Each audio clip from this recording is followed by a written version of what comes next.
Hello everyone. आज से हम स्टार्ट करने वाले हैं रचना शारीर, जिसे हम एनाटॉमी भी बोलते हैं। रचना शारीर आपका दो पेपर्स में डिवाइडेड है, पेपर 1 और पेपर 2। और पास होने के लिए दोनों के टोटल मिला के 100 मार्क्स होने चाहिए।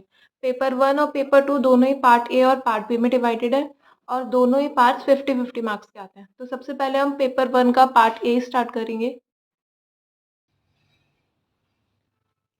हमारा चैप्टर है शारीरोपक्रम। शारीरोपक्रम का सबसे पहला पॉइंट है शरीर की व्याख्या।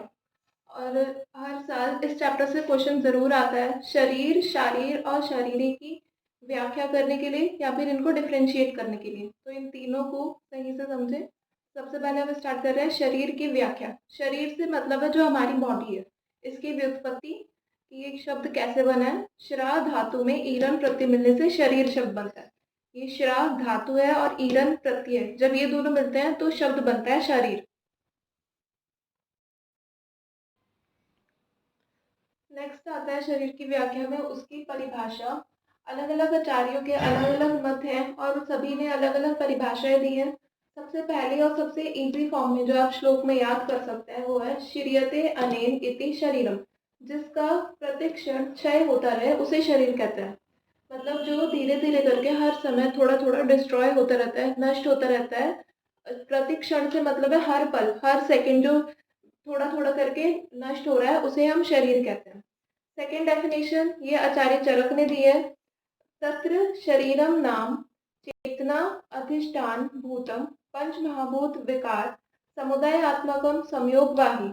अर्थात जहाँ पर चेतना, चेतना से तात्पर्य है आत्मा, मतलब सोल। चेतना, पंच महाभूतों के विकार का अधिष्ठान शरीर कहलाता है। मतलब जहाँ पर चेतना रहती है, पंच महाभूत रहता है, पंच महाभूत के विकार रहता है, इन सभी का अधिष्ठान जो है वो शरीर कहलाता है, इन सब के रहने की जगह।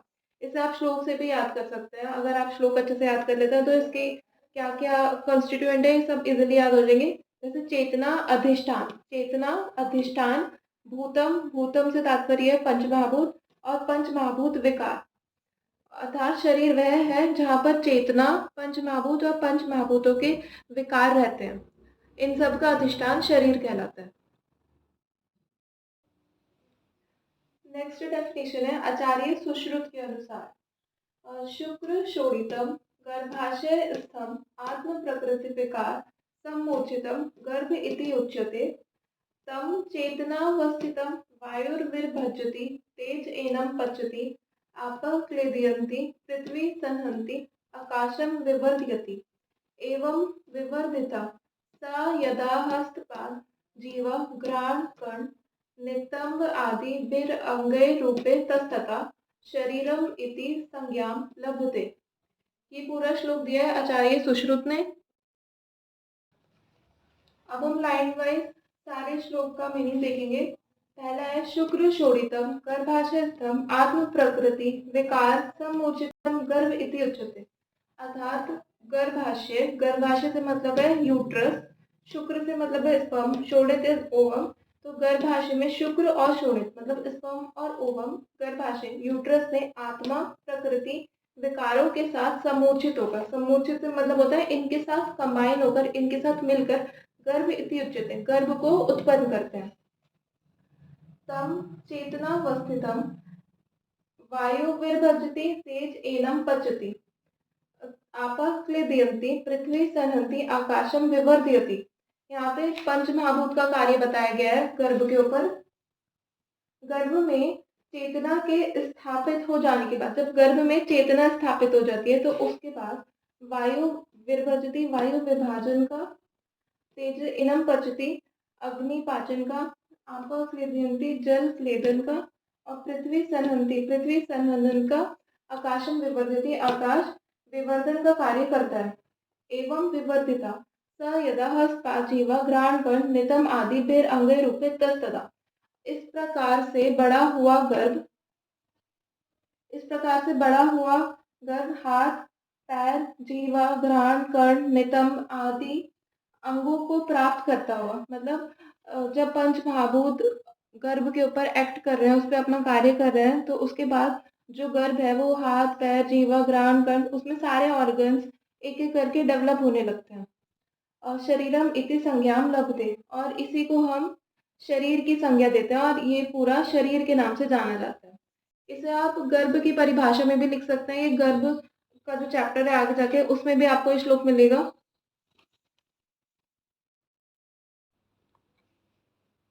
नेक्स्ट हम देखेंगे शरीर के बाद शारीर। शारीर से मतलब होता है कोई ग्रंथ या टेक्स्ट बुक जिसमें शरीर का पूरा डिस्क्रिप्शन दिया गया है। तो शरीर की व्याख्या में हम सबसे पहले देखेंगे इसकी व्युत्पत्ति। शरीर में अण प्रत्यय लगने से शारीर शब्द बनता है। अभी पीछे हमने देखा था शरीर की व्याख्या में शरीर शब्द कैसे बना था। उसी शरीर में जब अण प्रत्यय लगता है तो शब्द बनता है शारीर। इसकी परिभाषा शारीरिक भावम अधिकृत्य कृतो अध्याय शारीर।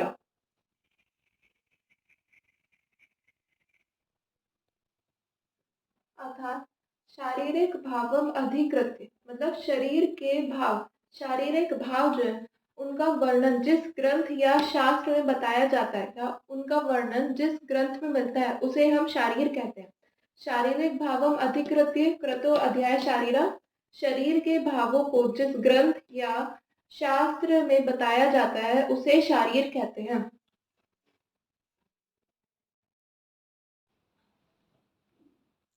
नेक्स्ट डेफिनेशन है हमारी शरीरम अधिकृत्य कृतो ग्रंथा शारीरा, अर्थात शरीर को आधार मानकर लिखे गए ग्रंथ को शारीर कहते हैं। और एक और परिभाषा है शरीरम अधिकृत्य कृतम तंत्रम शारीरम, शरीर को आधार मानकर उसी के संबंध में संपूर्ण ज्ञान जिस तंत्र या शास्त्र में वर्णित हो उसे शारीर कहते हैं। मतलब शरीर को आधार मानकर शरीर से रिलेटेड पूरी नॉलेज हमें जिस ग्रंथ में या जिस शास्त्र में मिलती है उसी को हम शारीर कहते हैं। नेक्स्ट है हमारा शरीर ज्ञान प्रयोजन, मतलब शरीर ज्ञान का क्या मोटिव है। आचार्य सुश्रुत अनुसार शरीरे चैव शास्त्रे च दृशार्थ स्याद् विशारदा दृष्ट श्रुताभ्याम संदेहम पापो है चरित क्रिया। इस श्लोक का मतलब है यदि कोई चिकित्सक आयुर्वेद में निपुणता प्राप्त करना चाहता है तो उसे प्रत्यक्ष ज्ञान एवं सिद्धांतिक ज्ञान दोनों को भली प्रकार देखकर एवं समझकर अपने संदेहों का निवारण करने के पश्चात ही चिकित्सा कर्म की शुरुआत करनी चाहिए। मतलब अगर कोई आयुर्वेदिक प्रैक्टिशनर बनना चाहता है तो उसे जैसा कि हमारी सभी संहिताओं में सारे सिद्धांतों में जो वर्णित है उसका ज्ञान प्राप्त करना चाहिए। और प्रत्यक्ष ज्ञान मतलब अपनी आंखों से देखकर सारी चीजें देखकर समझकर अपने संदेहों को अच्छे तरीके से दूर करके, मतलब जब वो एक प्रैक्टिशनर बने तो उसके मन में कोई डाउट नहीं रहना चाहिए किसी भी चीज से रिलेटेड। अपने सारे डाउट्स को दूर करके उसे चिकित्सा कर्म करना शुरू करना चाहिए।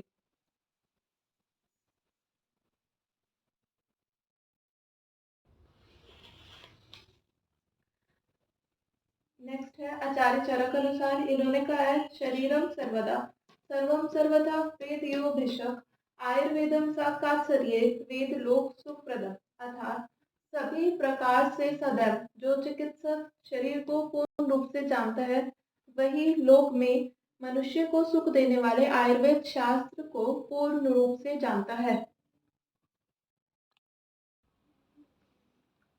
नेक्स्ट टॉपिक है हमारा षडंग शरीर। षडंग का मतलब होता है 6 अंग। इसके बारे में आचार्य सुश्रुत ने कहा है तच्च षडंगम शाखास चतस्रो मध्यम पंचमम षष्ठ शिर इति। आचार्य सुश्रुत ने शरीर के 6 अंग कहे हैं। तच्च षडंगम शाखास चतस्रो, चतस्रो का मतलब होता है 4, मतलब 4 शाखा है। मध्यम पंचमम 5वां अंग है मध्य शरीर, और षष्ठी शिर इति 6ठा अंग है हमारा शिर।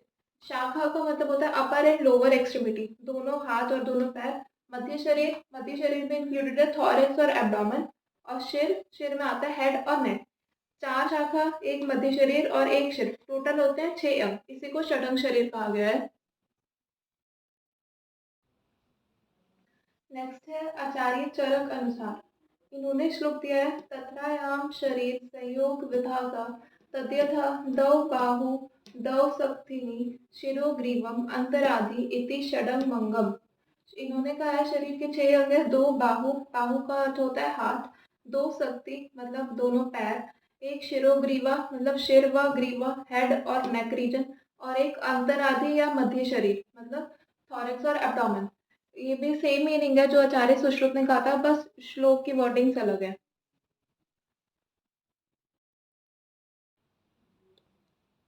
नेक्स्ट टॉपिक है हमारा शरीर शास्त्र विभाग। आयुर्वेद संहिताओं में शरीर शास्त्र को 2 भागों में विभाजित किया गया है। आयुर्वेद की जो हमारी संहिताएँ हैं, उसमें हमारे शरीर शास्त्र को 2 पार्ट्स में डिवाइड किया है, जो कि है रचना शरीर और दूसरा है क्रिया शरीर। रचना शरीर में हम शरीर के अवयवों की रचना का ज्ञान प्राप्त करते हैं। शरीर के अवयवों की रचना से मतलब है उनके स्ट्रक्चरल नॉलेज देखते हैं। और क्रिया शरीर में जैसे क्रिया वर्ड आ रहा है यहाँ पे, क्रिया का मतलब होता है फंक्शन। तो यहाँ पे हम शरीर के अवयवों की क्रिया का ज्ञान प्राप्त करते हैं, फंक्शनल नॉलेज मिलती है हमें यहाँ पे।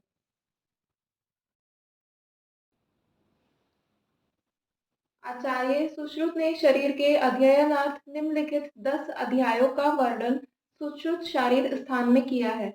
आचार्य सुश्रुत ने सुश्रुत शारीर स्थान में 10 चैप्टर बताए हैं, जिनका नाम है, पहला है सर्वभूत चिंता शारीरोपक्रम, सेकंड शुक्र शोणित शुद्धि शारीरम, थर्ड गर्भाव क्रांति शारीरम, फोर्थ गर्भ व्याकरणोपक्रम शारीरम, फिफ्थ संख्या व्याकरण शारीरम, सिक्स्थ मर्म निर्देश शारीरम, सेवंथ सिरा वर्णन विभक्ति शारीरम, एट्थ शिराव्यद विधि शारीरम, नाइन्थ धमनी व्याकरण शारीरम एंड टेंथ गर्भिणी व्याकरण शारीरम। एग्जाम में ये 10 चैप्टर के नाम लिखने के लिए आ जाते हैं, या फिर वाइवा में ये क्वेश्चन जरूर आता है। इनका डिस्क्रिप्शन याद करना जरूरी नहीं है आपको कि कौन से चैप्टर में क्या चीज़ कही गई है। अगर थोड़ा बहुत लिख देते हैं तो ठीक है, पर इन सब के नाम जरूर याद होने चाहिए।